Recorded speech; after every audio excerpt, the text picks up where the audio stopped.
And guys, welcome sa Motorstar. Ito na yung pinakita nila na astig na motorcycle, no? Ito yung AC Ride 1750 sa TVX. Ayan, meron silang kulay red, meron din silang blue, at saka meron silang black. So ngayon ay kikitain natin kung ano ba mga specs nito sa motor na ito. Yan, mag-umpisa tayo dito sa sa headlight niya, okay? So ito yung headlight niya. Ayan. Meron din sa side, meron din sa gitna, meron din dito. Ayan, halogen na siya. LED, meron din siyang daily running light. Ito yung mag-permanente na mag-iilaw. Ayan.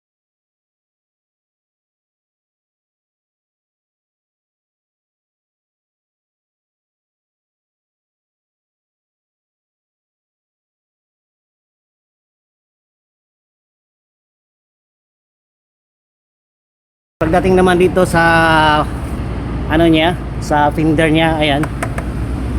Matigas na plastic po siya ang gamit nila. Tapos disc brake po siya, hindi po siya ABS. Ayan. Meron na single piston yung caliper niya. Okay, so dito naman banda, meron siya mga butas-butas para sa hangin, no, para hindi mag-overheat yung natin, yung makina natin kasi air cooled na siya.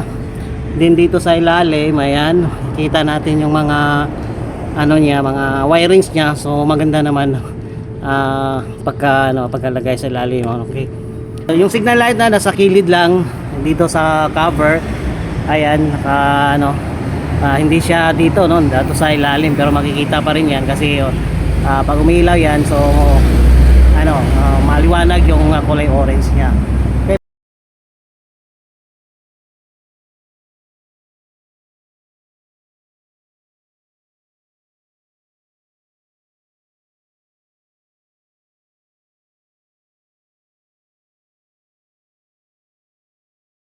Pagdating yan sa mga niya, decals niya, okay, maganda yung pagkagawa. Meron siyang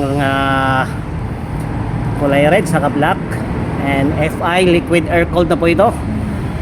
Okay, so dito rin meron din siyang parang dito labasan ng hangin, no, para sa ganun ay hindi mag-vibrate, no, yung motor natin. Okay. So pagdating naman sa fuel tank, dito yung nakalagay yung fuel tank niya. Para kasing ito parang si Aerox 155 yung kamukha niya. Okay. So nandito yung fuel tank na meron siyang capacity na 10 liters.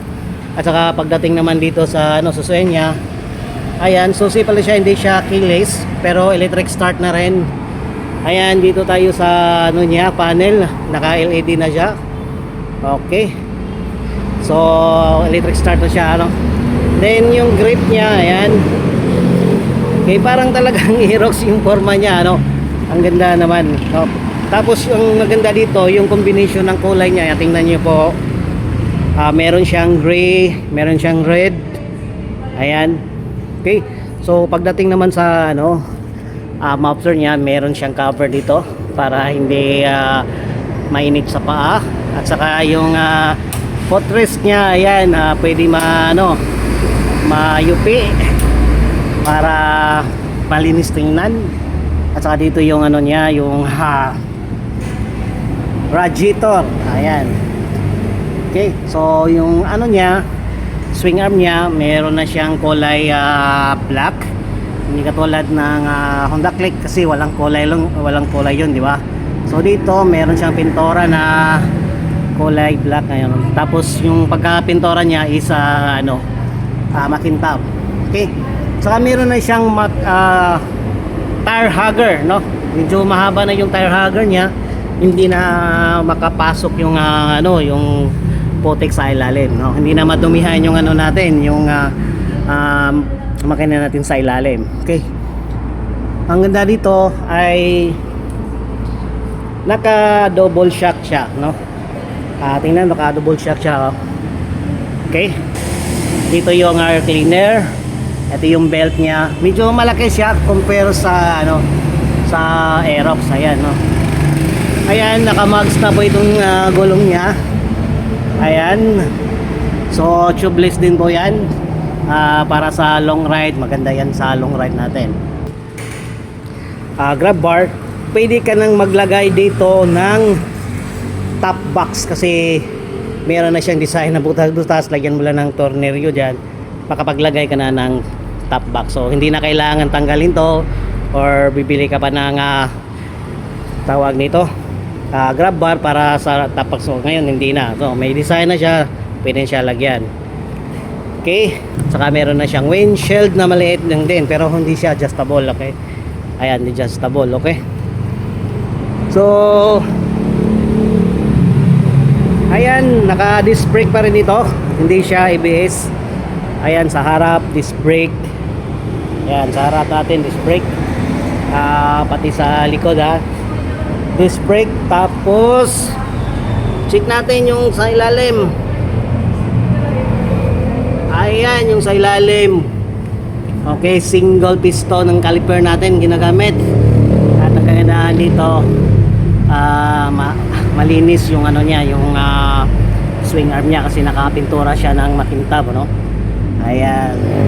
Ayan, dito rin sa ano niya, signal light. Ayan, pero bulb yan, hindi siya LED. Ayan. Naka bulb yan, bulb. Pero dito sa brake light niya, LED na yan. Okay. So, bisitahin nyo lang yung ano, Motor Star branch, doon kayo magtanong. Baka mayroon silang discount. Okay. So yan guys, dito naman tayo sa compartment niya. Okay, yung compartment din niya is marami tayong malalagayan. Pwede malagyan dyan yung half piece helmet, no? Hindi lang kasi yung full piece helmet, half piece lang. Okay, pwede ka na maglagay sa raincoat mo, helmet mo na half piece lang, pwede dyan malagay kasi ang lalim, oh.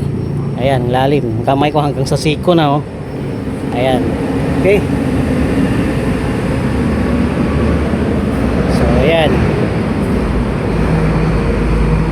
Okay, ganun yung ano niya, ganun kalalim yung compartment niya dito. Okay.